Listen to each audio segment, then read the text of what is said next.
saying questions about why would you possibly want to have a child with someone that you didn't want to marry? What did the revelations about your friends make you feel about them other than betrayal? Looking back, did you regret anything about the abortion? Would you want to have similar questions again? A kid with someone you didn't want to marry? Do you know someone firsthand who went through this situation? Taurus, are you asking me or are you asking the author? This was the author's personal story. Remember, we are talking about profiles. So this is a story by the author who definitely went through this experience herself, firsthand experience. Do you believe you took your friends conversing about your pregnancy out of context or blew it out of proportion? Why would you have sex with someone you didn't want a long-term relationship with? Have you ever been called queen before that situation? How long did it take to get over your abortion, or is it something you will never forget? And then if you had a chance, would you do it differently? Do you consider the baby's well-being, since you refer to it as a child? Do you believe that you murdered your own child? So lots of questions, right? Lots of deep thought processes going through here. So now we are going to pull up the interview itself, and I want y'all to keep in mind one of our classmates, one of your classmates actually participated in this interview, another one of my 1010 students in my other class, and two 1020 students. So we are going to go ahead and get started and hear from the author herself.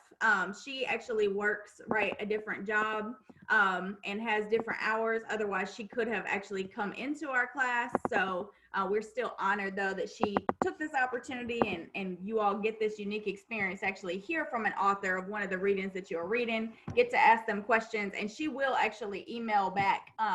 She asks, right, that people let her know what they thought, give critiques, ask questions, things like that. So she is definitely not a person who will just say email or reach out that she doesn't mean it. So we are going to get started. And I will pause it periodically and ask people what they think and things. So let's go ahead. All right. Good afternoon, everyone. How are y'all doing? Good. Good. So I am thrilled to welcome everyone today. We are doing a profile author interview with Miss Chelsie Bennett and the honors English class. So 1010 students, welcome Molly McCrae and Marquise Baker, and then Jada Wilder and Denzel Wilcox are 1020. So they have been with me for almost a year now. And now we're going to give it over to Miss Bennett and let her welcome all of us, right? She's the main event today, so I want her to introduce herself for a couple of minutes. Well, hello everyone. Thank y'all for being here with me. I see it as a large opportunity. I'm really glad to be speaking with you all today. My name is Chelsie Bennett. I like to call myself a teacher who decided to write her way to freedom. And I started blogging as a hobby, and I'm really grateful that it's slowly becoming monetized and really opening a door for a new career for me. And I'm really excited to be talking to you all about my work today. So thank you. Great. Thank you so much for blessing us with your presence. And we are all so fortunate, and all the 1010 students who get to watch this and learn from you all are as well. So Jada, I'm going to kick it over to you. Since you are someone who had experience with this last semester, what are profiles? What 1010 students are learning about right now?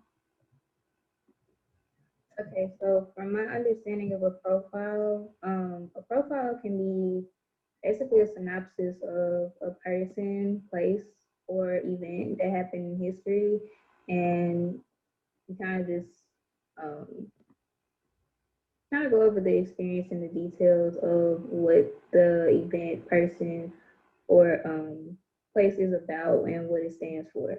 Exactly. And then you and Denzel last semester got the opportunity when we did profiles unit to do kind of like a unique experience, right? Everyone got to pick their own documentary. And so I know you were telling me about an interesting one, Jada, that you're interested in now. Do you want to tell us a little bit about it? It was the slut walk era that you were talking about last week. I don't know if she froze. It's okay. So Denzel, I know last semester you got to do yours on university. It was about basketball. Do you want to tell us a little bit about yours? It was football. It was called Last Chance U. And if you've never heard of, if you're not familiar with Last Chance U, it's about some college, D1 college athletes that play football. They mess up at their college, like with the law or the justice system, and they get kicked off the team. So they have to go to a JUCO school, which is like a smaller college, to work their way back up to get more D1 offers. And like in season 3, it was kind of like located in a small town called Independence, Kansas.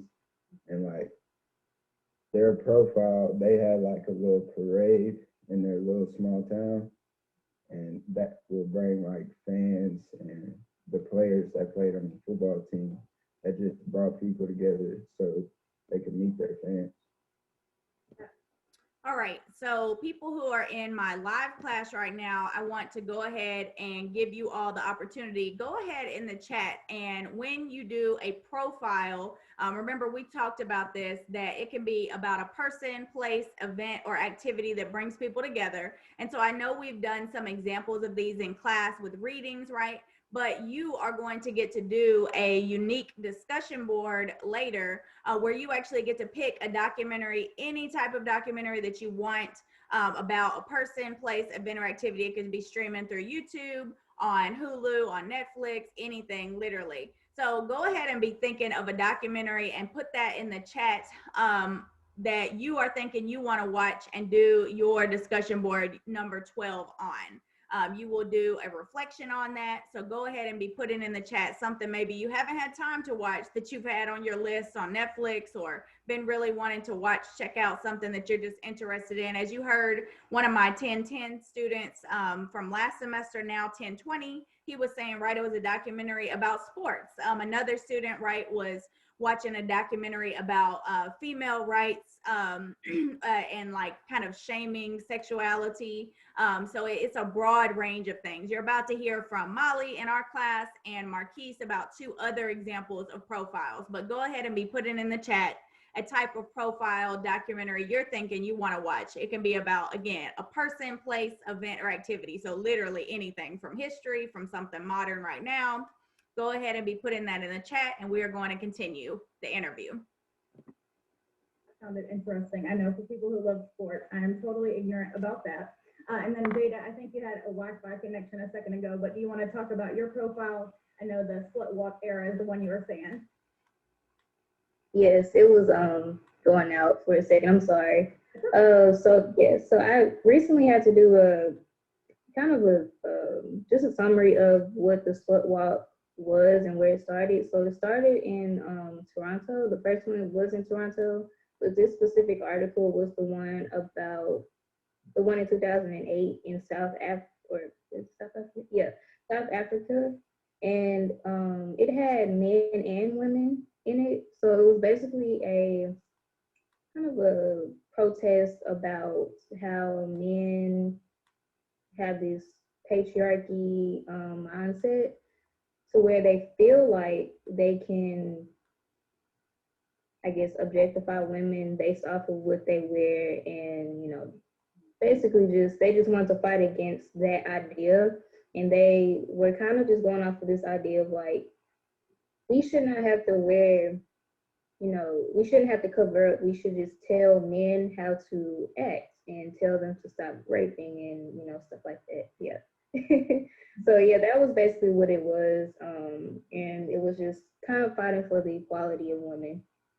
So, well, thank y'all both for your examples.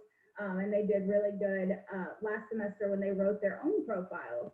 So now Molly and Marquise are in 1010 this semester, and they just started this unit 2 profile. So we got to talk about the 2 different profiles that people can write. So one is just participants, right? And you might just be helping out, doing something to get like a one-on-one experience, right, with the person. Like today, you all are getting to participate in an interview with Ms. Bennett. And then another type, right, is just an observer. So you might go to a business or to an organization, right, and just observe a person and write about them, right? So it might not be as much of an inside look because you're not necessarily talking to the person. So I'm going to kick it to Molly and Marquise for a second. Are there any types of profiles? I know, Molly, you mentioned one last week that you might be interested in watching when y'all get to do your documentary choice of your profile. Yeah, I know one for sure. I just got done watching a TV show about the Unabomber and Singapore. Oh, I love it so much. I love all those kind of horrifying things. Mm-hmm. And I know we talked about at the beginning of, right, profile units that just the word profile in general, right? It can have like the criminal aspect to it. People might be profiled, racially profiled, either at the airport, right? Stereotyping them as a terrorist, or when we talked about our Tupac example, right? Like police profiling people on the streets, like walking while black, right? So there can be that way, right? Or there could be a profile that is done for more like a criminal mind, CSI, if someone's missing, or if you're trying to find a serial killer, similar to what Molly was talking about. But then there's profiles, right, like what we're doing today on a person, place, event, or activity. So Marquise, did you have another type of profile documentary that you might be interested in watching or talking about soon? Yeah, there's one. I watched it, but I need to watch it again actually. It's James Baldwin, I Am Not Your Negro. That one. I'm rewatching that one. There's some things that I missed, that I'm going back and I'm rewatching. And so I would say that one. And it's you will be profiling America as a whole. Yeah. So I'll say James Baldwin. I Am Not Your Negro. I was going to say James Baldwin is always worthy of a reread or a rewatch now that we get the opportunity to see a documentary about him. Sometimes you can reread it. All right, so now we are going to go to Ms. Bennett's first article. And so we're going to go ahead and open up with the How My Abortions Changed My Life. And I know Marquise is the first one who's going to kick us off, so I'm going to screen share the document. And then you are going to ask Ms. Bennett our first questions for her that you all prepared as journalist interviewers. Okay. Are you ready? Yes, sir. Tell me where to go. You go down. She was talking about situationships, and I believe the lack of respect. I could not find it. Okay. You can just ask her your question. I'm sure she'll be able to tell us where it is in the article. Okay. In the article, you speak on, the lack of respect, the lack of self-love, the lack of really you guys not knowing each other in the situationships and situationships on how you guys should be together. It shouldn't be friends with benefits. I believe it's actually right. Yep. Yeah. I don't want to interrupt you, but yeah, so, with that being stated, my question to you was, it seemed like you weren't in agreement with situationships and you feel like they were a bad thing. So I wanted to ask you, how is that a bad thing? Because in my perspective and my experience being young and dealing with older couples, they learn what they like and what they need in the actual committed relationship through situationships. So my question to you, what is your perspective on situationships and how are they a bad thing? That's a great question. They aren't a bad thing. So I want to make that clear. And I'm excited that we're doing this. Just as a preface, first of all, I want you all to be really comfortable with me. You can see what I have on. I'm comfortable. And so I want you all to feel comfortable with me. And later, I'm excited to hear about what your different career endeavors are. And so I'm all for the professionalism. I know it goes along with your class and your curriculum, but also I think a big part of professionalism is being yourself too. So just feel comfortable to relax with me. I want to preface with that. But one thing you might not know about me is that there's nothing I hate more in the world, and I don't like using the word hate. There's nothing I hate more than being misunderstood. Oh, it bothers me. But I understand that it happens. So let me be clear and say that I don't think there's anything wrong with the situationship as long as you're on the same page. I think that friends with benefits or F buddies, as I like to call them, I've had a lot of those situations, but I think that I'm in a space now where it's just being mindful and being intentional. So I agree with you in your perspective that it does help you to figure out what you want in a long-term commitment. But I think the path that I took, and I think it works for different people, but my path is more so figuring out by mistakes, if you will. And I was just going into it with mindlessly. There was no intention behind it. So I think it's fine to be messing with somebody to court each other. I think that that's a beautiful thing. I think that dating is amazing. Obviously, I've done a lot of it to have written these, but I'm in a space where I feel like everything should be intentional. Do nothing without intention. Mm. I would also ask, with that being said, so um, not just in relationships, but in overall life, right? You say make sure you're doing something with intent and without. Make sure you're doing something with intent. I would ask, I'm one of the go with the flow kind of person, personally. So, with that being said, I go into things, blindly. And I feel though, as I go into those things blindly, that I find light. I find light. I understand the light, and I understand the situation. It seems better when I go into it blind. And I say that to say the reason why, because I feel as if the situation makes me grow. It makes other people grow. So my question to you is, what would you say to people who are like me, who go into things blindly and really without intent? You just do it just cause. I'm you. Um, So I'm speaking from experience. I have walk by faith on my foot. It's the only tattoo I have right now. And it says walk by faith. And at the time, I was a very religious person. And that is about walking into things blindly and just trusting. And I still live by that. I trust. But there's a difference in walking into something and saying, hey, what comes of this comes of this. mhm.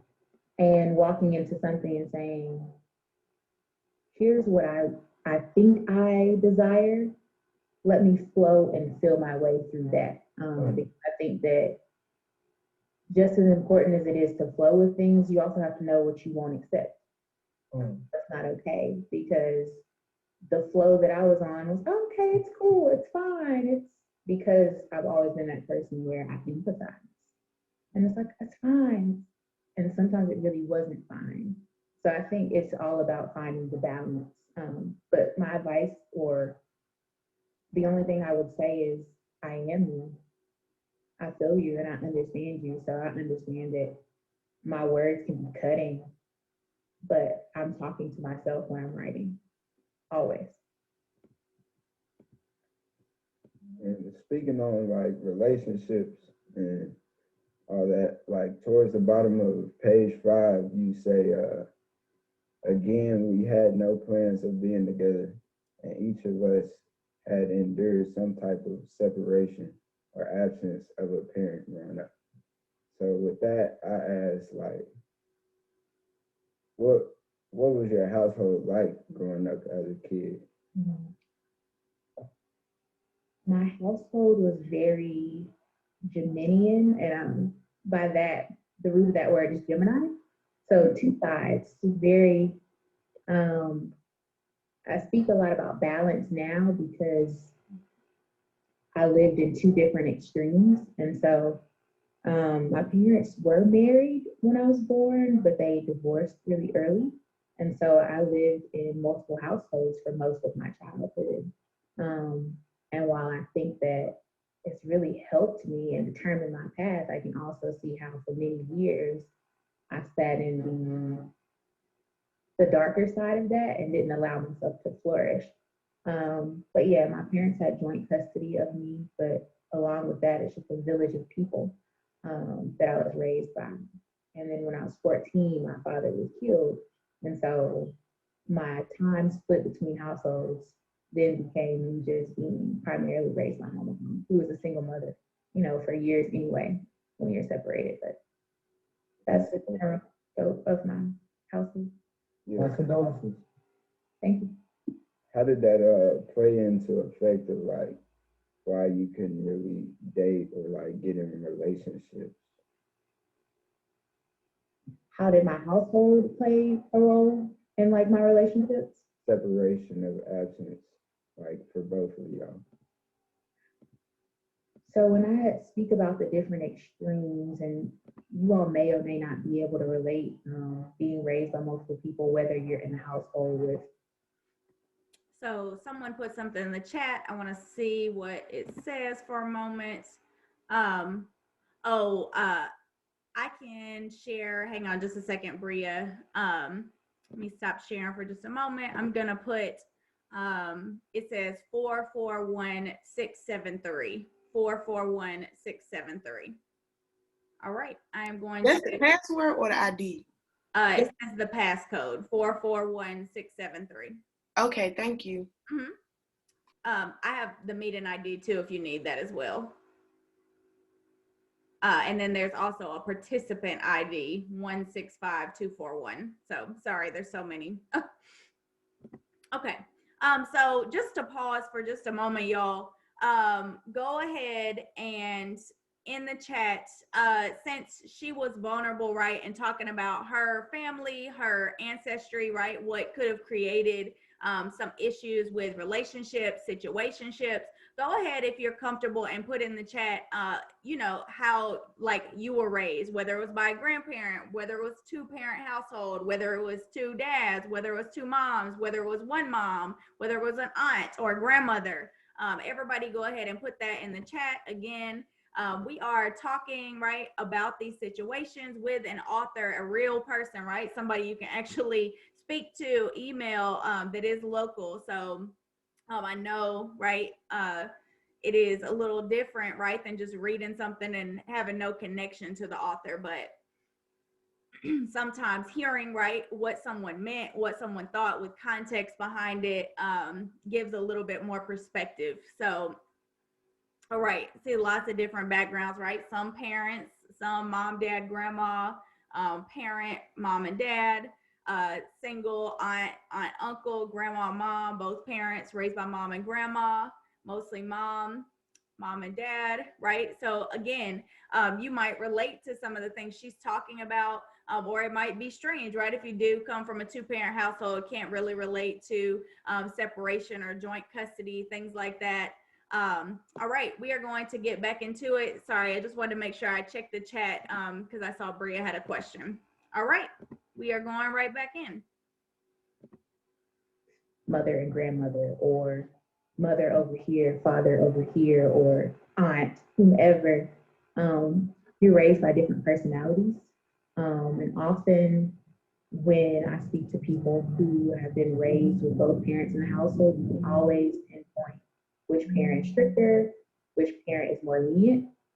But somehow in the same household, there's that balance there. Whereas when I was with my dad, it was much more, for lack of better terms, free. And neither is bad, but much more disciplined here in my mother's home. And so I think that separation, I hate to say abandonment, but I think that part of that is abandonment issues because my father did die so unexpectedly. So I was preparing to go to his house. And so it's just that abandonment, that lack of commitment. So many of those things play into how we interact in our everyday lives and really in every relationship, I believe. All right, thank you so much. That is a segue sort of to the next discussion that Jada wanted to ask you. So I'm going to scroll down, Jada. You said it was around page 6 and 7 about caution, boundaries, different types of relationships. Okay, so I'm going to let you take it away.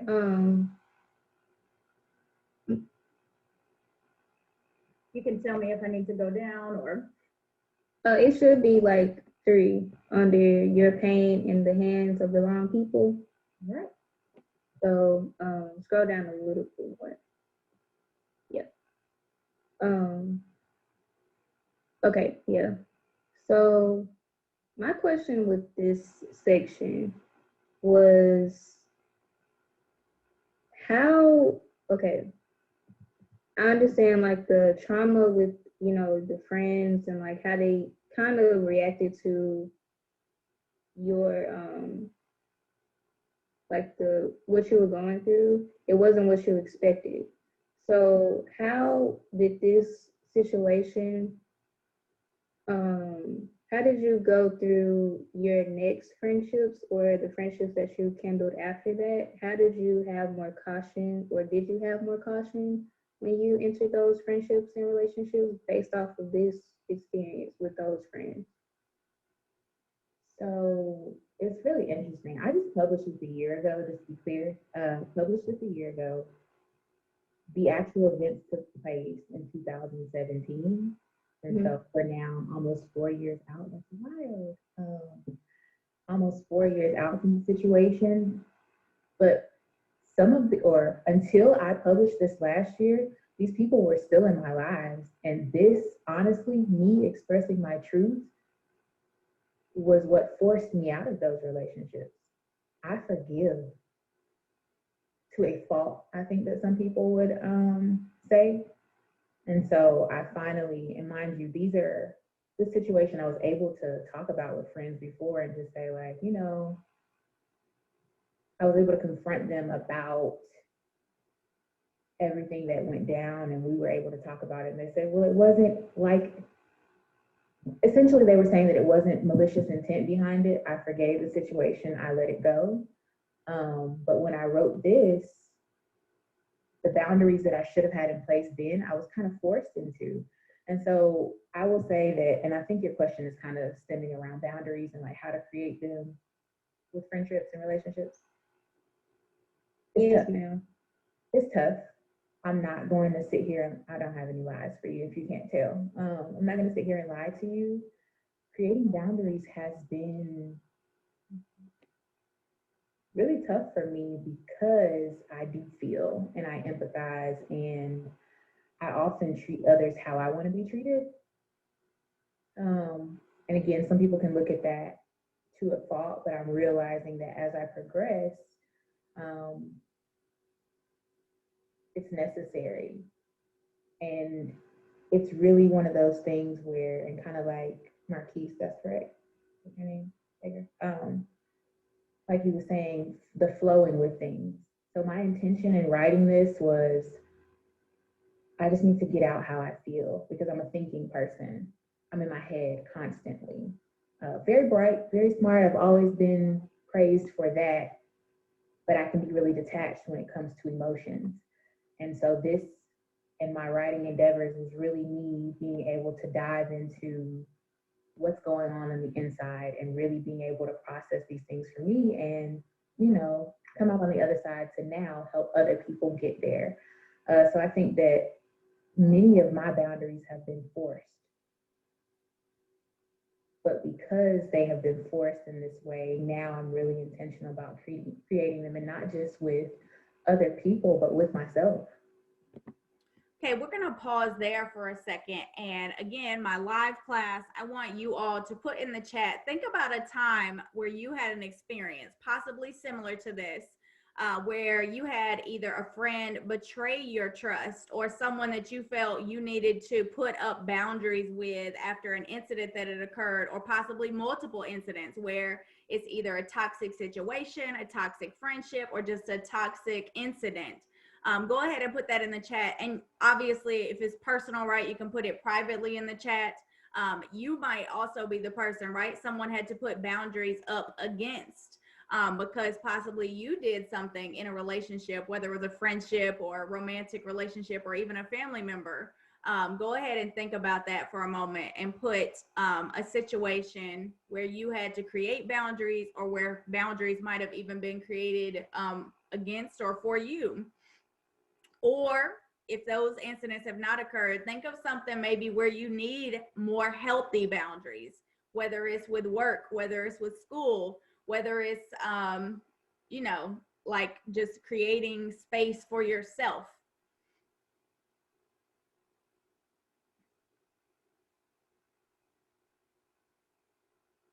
I'm gonna go ahead and give us around 60 seconds. Everyone think of a boundary. Think of a situation where a boundary has had to be created, where a boundary might need to be created, where you created a boundary or someone else created a boundary surrounding you and your relationship.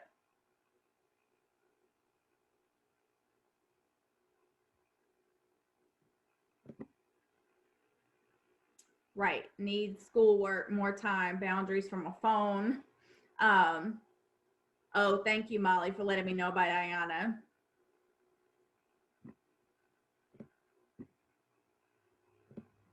All right, let's give about 30 more seconds. Everybody think of a boundary that you're either needing to create or a situation where you had to create boundaries. Two-faced friends who would pick and choose when they wanted to hang out with me, so I had to distance myself from her. Give boundaries to a certain ex, right? That is very difficult when you are in a relationship where you think it is love, right? And you must put up a boundary for your own safety, sanity sometimes. Sharky started to not believe in anything I said, so I had to end it.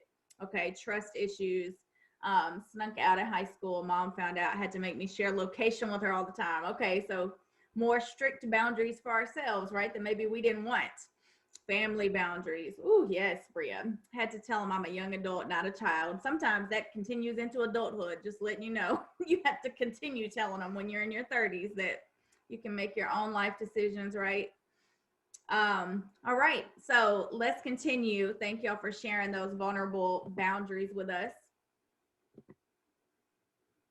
Creating the boundaries with yourself are most important, because however you treat yourself and however you see yourself sets the precedence for those other relationships. Thank you so much. That, again, word self is yet another great transition or segue to something Molly wanted to ask you about, a quote that you had about a true friend to yourself. So Molly, do you want to let me know where that was or where you need me to go? Oh, I think it's right here, true friend to me. Yeah. Okay, so the quote is, but at least now my eyes are open. And, you know, I kind of know that you didn't really tell your mom that much about your abortion for about 2 years. And I know that, you know, you tracked with her home and been with her for a while, kind of the quarantine and everything. And I'm just wondering that after up to your mom, if you'll come closer and that maybe that you have found a good friend. Okay, let me clarify. You said, I think it's going out a little bit. You said after, essentially, how's my relationship with my mom? Yeah, you know, if you have found a true friend within her too, you know, after opening up about your abortion and being in quarantine with her. Okay, my mom is my rock. She always has been. Yeah, and you see, that's the one person I get emotional about. My mom is my rock, and she's always been my best friend. I think that because we've dealt with so much together, and a lot of times when you do have those people who you're with, I think sometimes when you're in close proximity, it's hard to separate the love and those strong feelings, because I don't know, I just feel like love is the greatest emotion.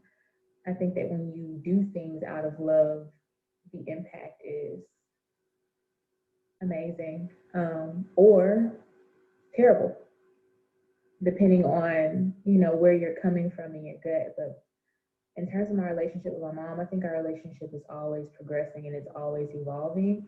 But the biggest thing for me has been separating, that's my mom, from, that's a human, that's a woman.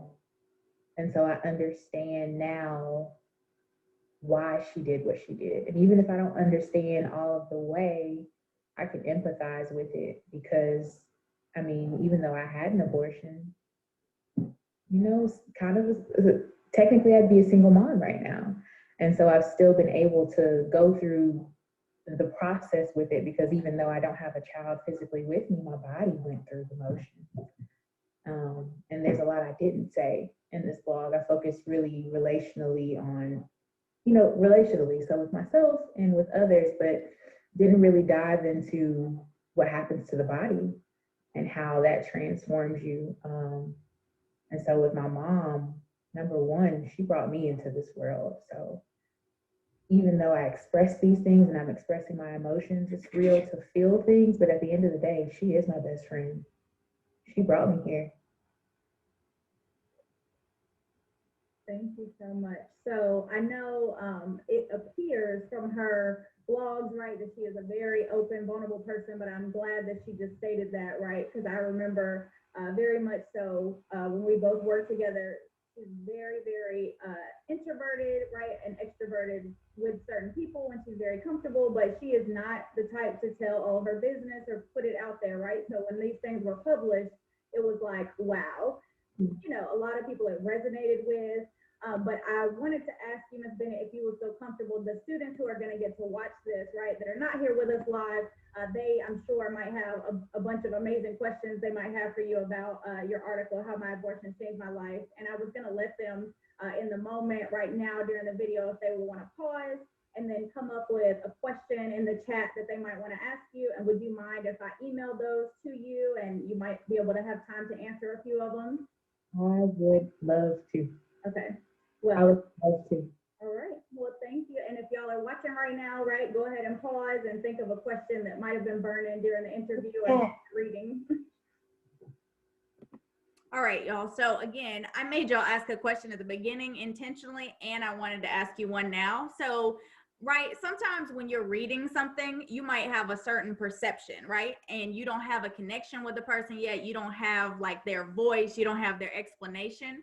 So after having listened some to her personality, some of her insights about different ideas with relationships, situationships, familial backgrounds, do you have something else that you would want to ask now based on having heard her conversation, having heard some of her questions that students, right, had for her prepared for the interview, and after she has responded, do you have anything different now that you're curious about or something that you might want to ask her? I'm going to go ahead and pause for a moment and let you think of that.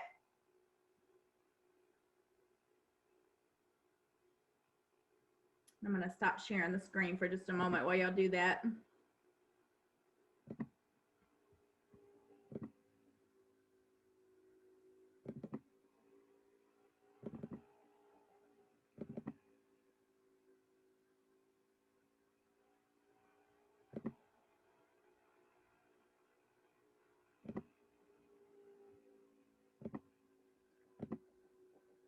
All right, you don't have to type it in the chat, but does anyone have any thoughts so far, or maybe have your ideas or questions that you initially had changed? Because I know one like Link had earlier, I'm not sure if the question has fully been answered, but he asked a question right about thinking like maybe she overthought the situation with her friends, things like that. There's a couple of other questions that are going to get asked for the remainder of the interview, but again, some things might change, right? From your initial reading, from your initial perception of the author versus having heard them speak, having heard them give context behind their writing. All right, so I'm not going to force any questions. We're going to continue. So let's continue the interview.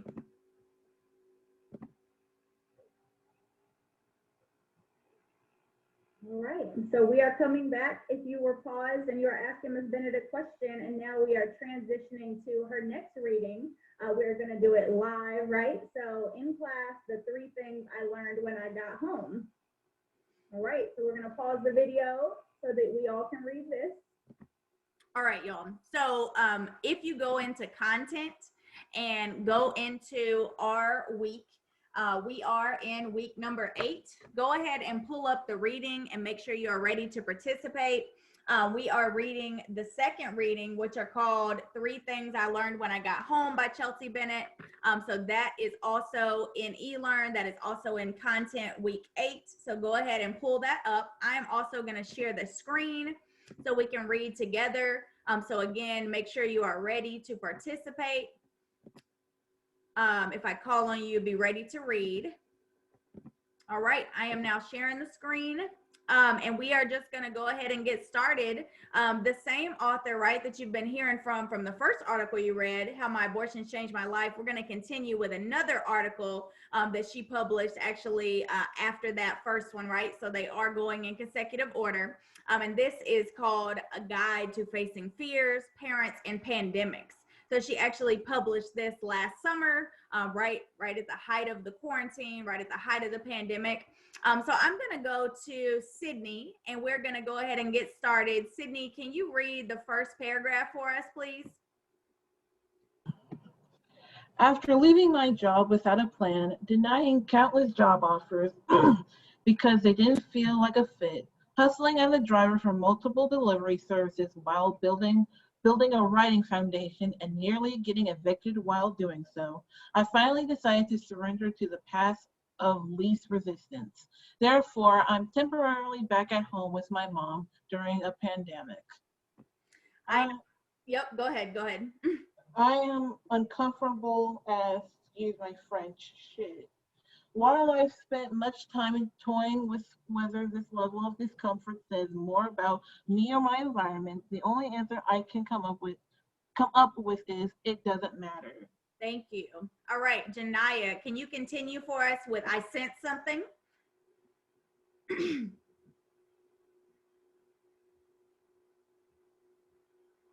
Okay, we're going to go to Taurus. Taurus, can you continue with us where it says I sense something? You said where again? Go ahead and start reading for us where it says I sense something, I feel something. I sense something, I feel something. The feeling is valid, even if the read of the section is more depth. It's okay for me to honor that, but I don't have to obsess over the feeling or let it dictate everything I do. I've learned multiple along this journey, and some rather poignant ways. Growth is uncomfortable during this transformation. This transition? It's my job to find lessons rather than allow my feelings to keep me buried in stagnation. Here's what I've discovered so far. All right, thank y'all. So she is talking about, right, the pandemic that we are still in, y'all.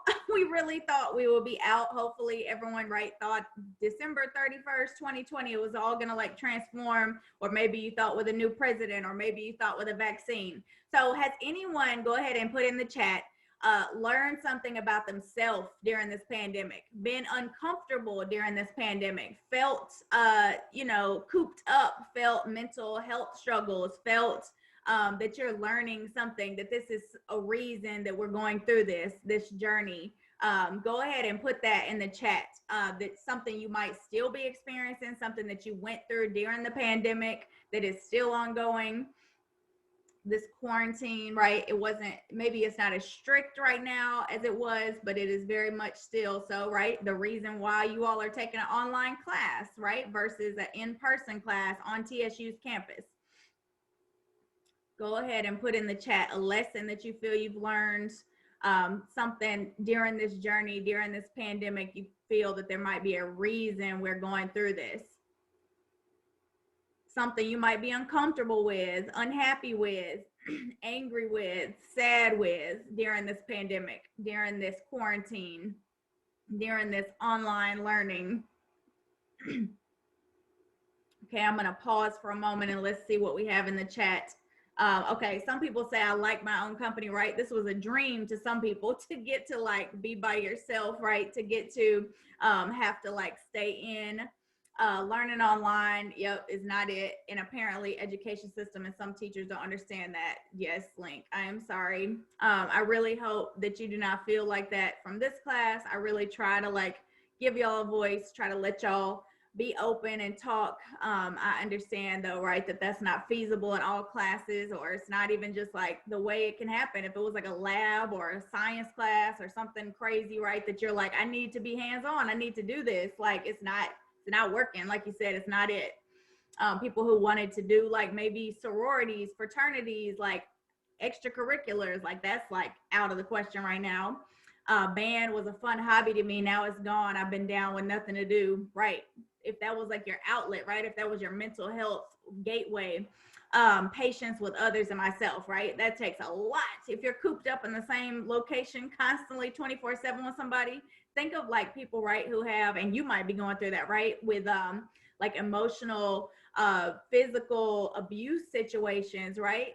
It could even be a sexual abuse situation that people might have gone through, cooped up with someone that is toxic or unsafe. Social life, yes, not as sad as everyone else when events like prom, graduation, or homecoming are canceled. I knew I didn't before, not this bad, but definitely I miss physical class too, Sydney.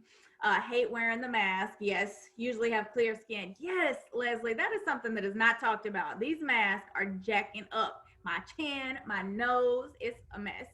I learned I really have me time having online school. Yep, homeschool. So online school is very flexible, easygoing, right? Some people, right, it's not that big. It's not that it's not a big deal, right? But it's different, right, than maybe what they experienced before. I don't know how to connect with people online. It is very hard, right? That's why sometimes y'all are like, oh, why is she trying to get me to turn this camera on? I just hate talking to, like, honestly, a box, a black screen. It's very like dehumanizing, right? I forget what it's like to interact. I'm kind of like a joker, like a fun person in class, and I interact, but you can't get the full personality of your students or people, right? And you have no time to be with coworkers, friends, family. Benefited more from Corona than lost from it. That is very interesting, Victoria. I definitely have had experiences too, right, that I would not have had at all had this not occurred. Opportunities, risk that I would not have taken, right? Because it was like, well, what do I have to lose now? Okay, so thank y'all again for being vulnerable. We're going to continue reading. So let's go ahead and I'm going to reshare the screen. And now I'm going to come to Link. Link, can you unmute and go ahead and read the next section for us, starting with fear and love can't live in harmony? Can you hear me? Yep. Okay. Fear and love cannot live in harmony. Moving home helped me realize I've been fearful of unleashing certain parts of me and walking in my true expression. For example, while I'm grateful for my foundation, I no longer directly identify as a Christian. Most days I prefer a spliff and tea over breakfast with coffee. And many of my studies practice dismantle everything I was raised to believe as the truth. Most days I wrestle with whether I should continue to bend who I am out of respect for my mother and her home, or just say fuck it and live. I'm choosing to live, but there are parts of me that fear being judged. And I can't help but equate this mindset to the phrase, fear God. And to that phrase, I finally conclude, for what? Back in college, I used to run around singing Erica Campbell, I love God, with my roommate. While those antics were partially fun and games, I'm grateful for the unconscious programming and the incantation. Oh, dang. Thank you. All right, so we're gonna go ahead and scroll down to the next page, and we are gonna get someone else to continue for us. Hannah, can you unmute and continue where it said our exchanges with God? Our exchanges with God should be rooted in love rather than structured to incite fear. Not every experience is meant to bring happiness, nor will all of our actions be liked and celebrated, but even amidst struggle and destruction, love is at the center. I know my mother loves me just as God does, and if we are made in His image, then God is very much a woman too. My mother created me, and to some avail still provides for me. She birthed me into this earthly realm. I know she loves me, but just as with God, it may not always be shown in a way that resonates, which is where my hang-up previously lay. I internalized her methods and beliefs as a lack of acceptance for who I am when it was an equally accurate representation of the pieces of myself I was struggling to accept and birth into the world. If she's loving me in the best way she knows how, but I'm fearing her responses to me while simply being me, the scales are imbalanced. As the soul child in me matures and breaks the codependent chains, she's found another way. She's rebirthed herself and found home inside. Thank you. So again, something else we're gonna put in the chat. Has anyone struggled, still struggling, question your relationships again with a guardian, with a parental figure, go ahead and put that in the chat. I definitely relate to this part. While she said earlier during the interview, right, her mom is her best friend, my dad is my best friend. My mom and I definitely had a struggle relationship, very tense, because of issues, right, stemming from other familial concerns, family members. So go ahead and put in the chat if you have a relationship like that that is either strained or that you're working on, that you want to continue building, that you daily or perhaps, right, don't struggle with because you don't want to see them, right, different things like that. Go ahead and put that in the chat.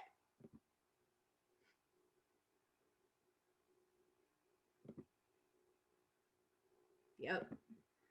Lots of people, right, you have to actually cut off because it is like perhaps unhealthy. Think of like relationships, right, that you might not need to for your own sanity, health, mental health, right, continue, but others you might want to work on, right? You know that maybe there's something within you, maybe there was a clash that you all had, a past incident, right, that you maybe now during this pandemic have had time to reflect on, different things like that, right? Sometimes things like this happen to make us pause physically, emotionally, mentally. And like she's talking about in this article, she literally moved back in with her mom as an adult, right, during the pandemic, which is some of y'all probably like, oh, I just got freedom, I moved out, right, I just got to college. You might not could imagine that, right? But imagine that after several years down the road having to move back, right, how that might affect you.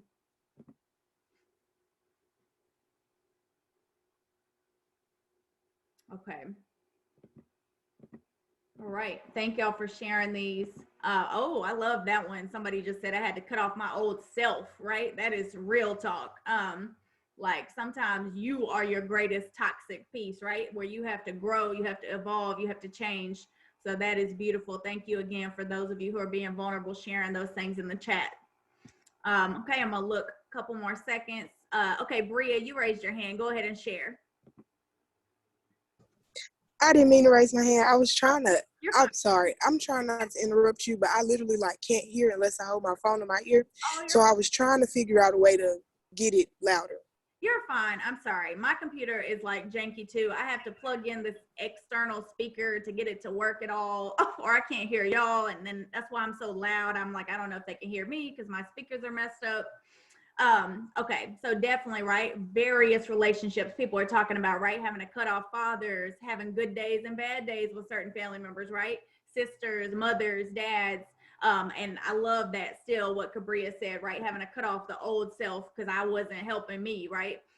Right, definitely like a piece of that mental health therapy, all of that is something I know I've dealt with during the pandemic and just in general. My dad is a therapist, so I thought like, oh, I can't have mental health. I can't have like stresses because I'm a therapist child. That's not normal, but right, that's crazy. Okay, let's continue reading. So we're gonna go ahead with the next piece.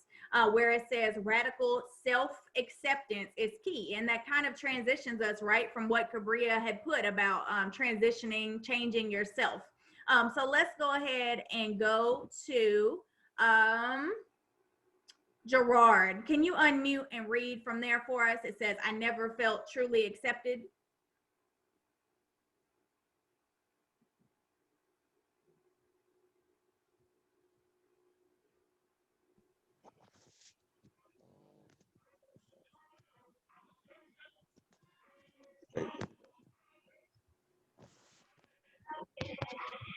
Did you say Bria? It's okay. I said Gerard, but he might have some audio troubles. It's okay. Gerard, can you go ahead and read for us? It says, I never felt truly accepted. I never felt truly accepted by my mom. Therefore, I made a habit of hiding details about my life. But in many ways, that means I've been hiding from myself too. For over 2 years, I've hid my abortion for a fear of her response. And when I told her about it, she hit me with the, it may sound crazy, but I figured you did. All right, thank you. And she says, ain't that about a bench? She didn't approve of my decision, but that is not her purpose in my life, nor is it mine to try and make her approve.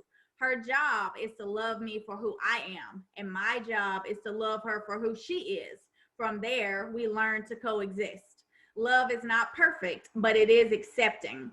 She still sees me as her daughter and loves me in a way no other human besides me ever will. Before I went looking to her for affirmation, I needed to accept myself and my decision making. The truth is, 3 years ago, I wasn't proud of my decision, even if it was something I knew I wanted to do. Heck, I was even ashamed to consider breaking my lease just 6 months ago.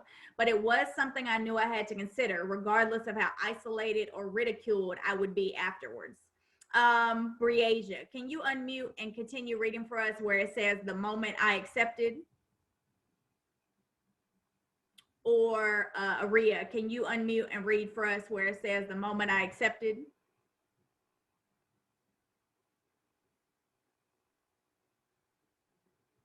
Okay, let's go to Molly. The moment. Sorry, go ahead. Never mind. Go ahead.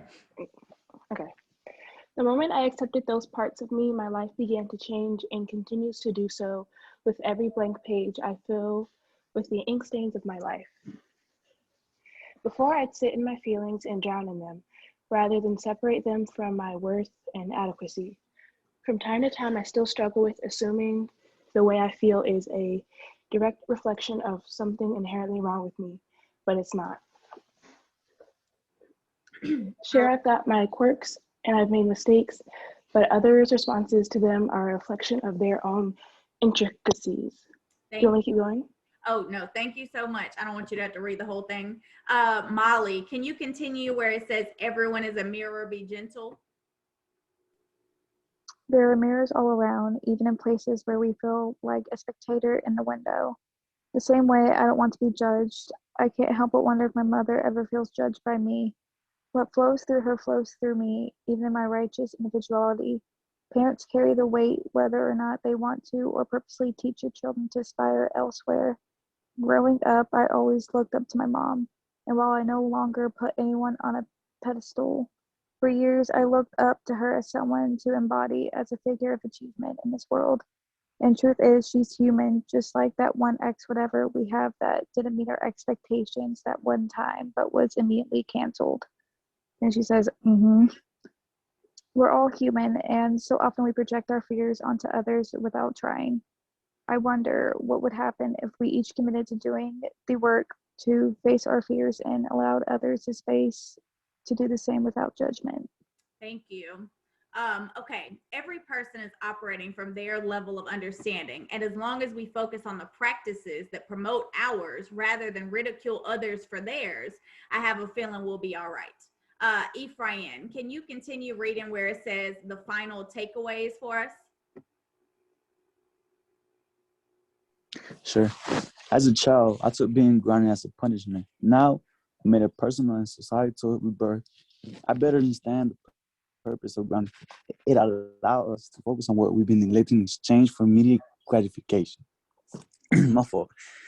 It seeks to slow us down, bring us back into the present moment, and remind us who we were at the core when we still abided by straight light curfew. You know, kind of like the one the government has been moving along.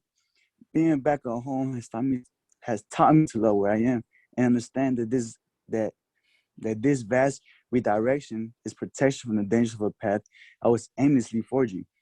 It's taught me how to not fight battles that have already been arranged and won for me. I know who I am, even if they don't. Love yourself. When you love yourself, it's only natural for you to spread it. It's the most contagious disease in the world, and in this rare form, you will never need a mask or a vaccine for it. That's a discomfort you want to grow in forever. All right, thank you. So now we are going to continue with the next piece of the interview. And now we are back. So, all right. I know that was a very impactful read and right, something very close to home. Right now, it feels like just last summer, right? So many things have changed since 2020. Now it's like 2020 part 2, but it has hopefully helped a lot of people have evolutions in their life or come to Jesus or whatever you believe in, right? Moments, reflection. And I know this piece is huge about reflection. So again, we are still here with Ms. Bennett and our honors English students. And I know Denzel, in the first paragraph, I'm going to go ahead and open up the next piece, 3 things I learned when I got home. You had a question for Miss Bennett. Yeah, the first sentence had caught me. It was said, after leaving my job without a plan, denying countless job offers because they didn't feel like a fit.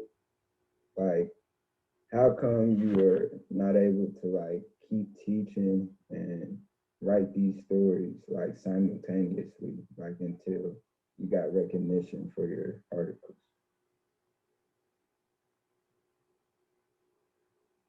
The short answer is I just couldn't.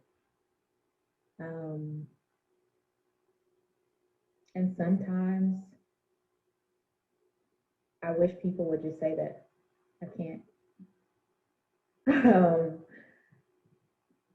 Yeah.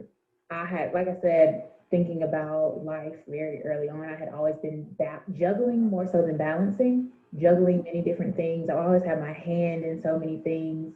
I have so many different interests. I am a very go with the flow person, as Marquise is. But and essentially leaving my job is without a plan, without another job lined up, is a consequence of that. And so while I'm now in a space where I don't think I've ever been happier, I was crying about it earlier. I don't think I've ever been happier, but also I think the fact that I left after a promotion, so literally like I was moving up, I left on a high note in my job. I think it shows just how much I couldn't. And there are other things that I was dealing with. So mind you, as Ms. Hanson has told you, I'm private. I'm really introverted. So even though when I'm speaking to you, I'm an open book, most of the times if you don't ask, I'm listening to you. You know what I mean? I have those few people who are the same spaces for me, but I tend to be really introverted and really private, and I speak on things after I process them. And so that's what all of this writing was for me. Mm-hmm. And now I juggle so many more things, and I still write every day. I write every day. I haven't published in a while, but I'm writing constantly and just allowing that to evolve. But this was me just evolving and expressing my feelings. So a lot of people go to therapy. This was my therapy for myself. Or when people deal with addiction, they have to go to 12-step programs. This was that for myself. Molly, I know you had on page 3 a question for her. It's around about the part where it said, "Ain't that about a bench?" But I wanted you to elaborate on what part you wanted to ask her. Okay, yeah, I actually have 2 questions from page 3. One kind of relates to more of coexisting. So I think that's kind of what you're talking about, learning to coexist with your mom. So the quote is at the bottom of page 3. It says, "You didn't approve of my decision, but that's not her purpose in my life, nor is it mine to try and make her approve. Her job is to love me for who I am, and my job is to love her for who she is. From there, we learn to coexist." Now, I know it can kind of be easy to coexist with your mom because she's more accepting to your beliefs and your practices, you know, being a spiritualist. And I know you were a Christian before back in college, and I kind of just want to know if coexisting with your mom and kind of just with society has been any different from when you were a Christian from now, kind of being more of a spiritualist and knowing yourself a little bit better.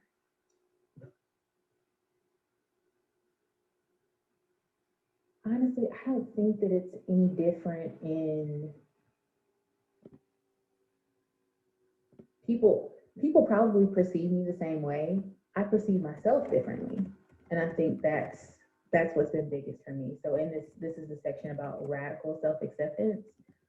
And so with me being heavy in the church, I used to love going to church. Kind of like I love writing in the morning. So I love those practices, and I love and I respect people who are religious. I respect people who are spiritual. I respect people who just love peace, because I love all of those things too.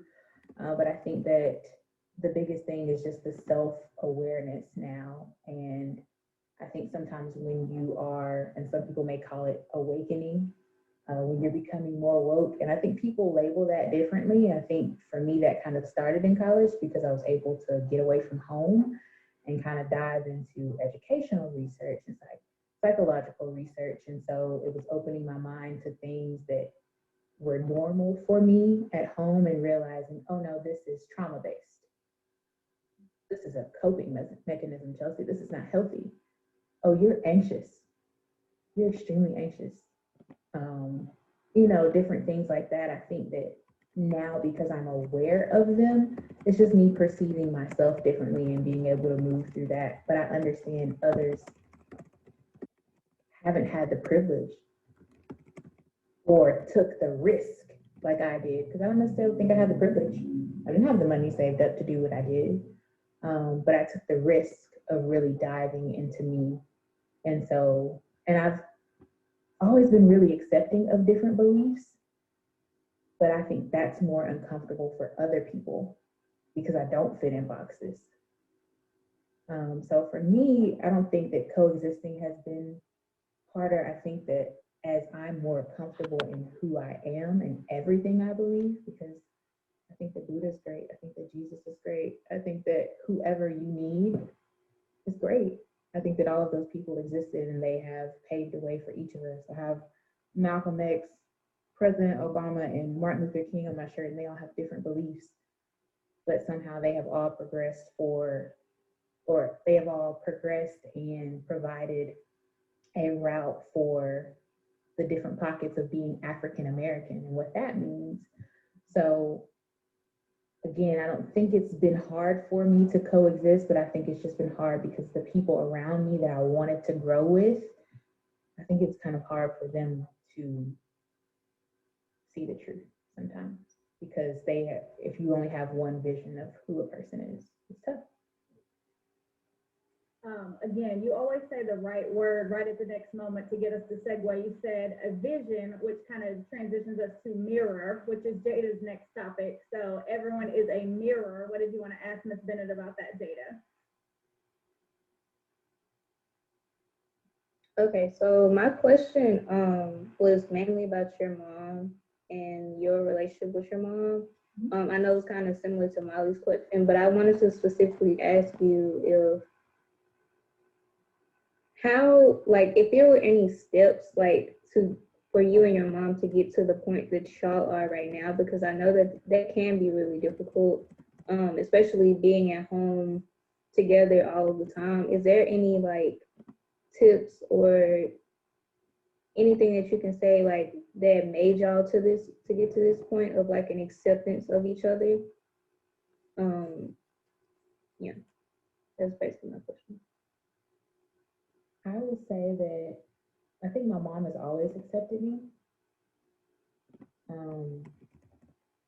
Again, I think it was just me having to process things. And I do have lots of tips for that. So even in thinking about, as Molly said, being a spiritualist, and I don't even like to label myself as that.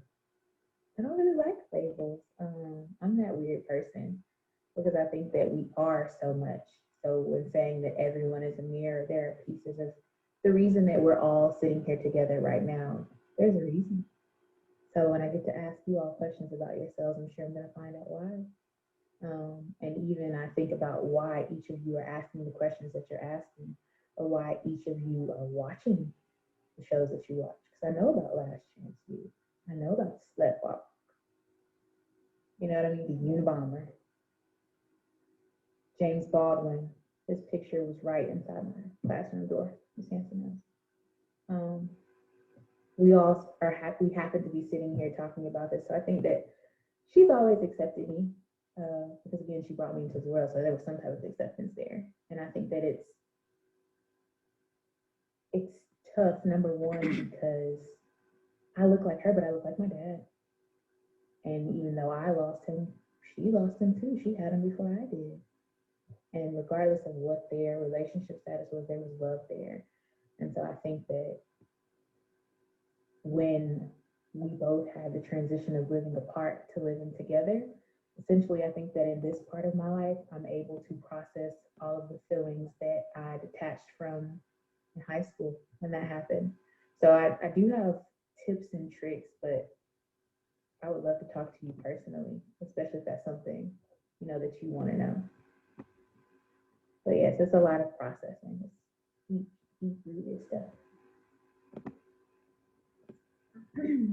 Yes, I was going to say, if you are allowed into Miss Bennett's circle, she is a very relationship-driven person. So while she did, label herself the only label earlier as introverted, she is very, very deep relationally. So Jada, please, she doesn't just say things lightly. If you have those questions, reach out to her because she will definitely speak to you on it and give you, beyond just tips. It'll just be like wisdom piled into your lap. Maybe have a conversation. Yep. All right. So then, Marquise, we begin with you, sir, and now we are going to let you take us away on final takeaways and a question that you had at the end for Ms. Bennett. Okay. Before I get to my final question on the final takeaways, especially, I would like to ask. You spoke on peace. You spoke on peace. And you also spoke on fearing God in this article. And you said, I'm trying to remember the actual quote, but you said you shouldn't fear God. I believe it was something along the line. You shouldn't fear God. Now, I would ask you, why shouldn't you? I feel as if you have, a lot of true Christians, I call, or true persons and true people, whoever in their faith may be. All right, y'all. So we are going to stop there. The entire interview was so good. And at the end, she, after that last question from Marquise in my other 1010 class, she actually asked the students, about themselves and about their goals and aspirations and things like that.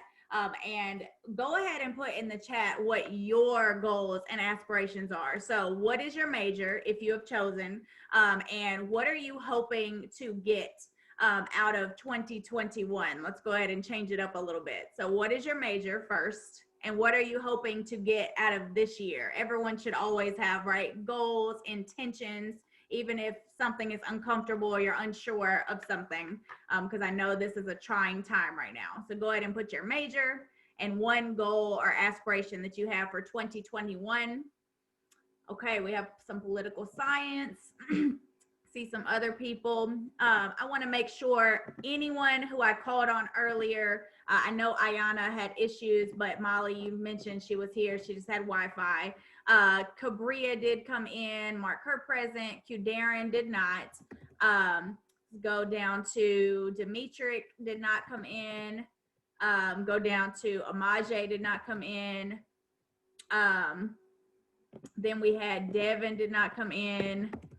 Want to make sure I account for everybody. Clara did not come in.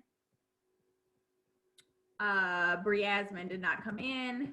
And Gina did not come in. Okay, so very quickly, if you go to content and you go to our week 8, your next homework should be rather easy. It is a unique discussion board. And again, we've been talking about profiles this entire time. So for your profile, unique discussion board number 12, I'm going to share the screen with you all for a moment. You are going to remember, you can talk about a person, place, event, or activity, any profile that you want to choose, right?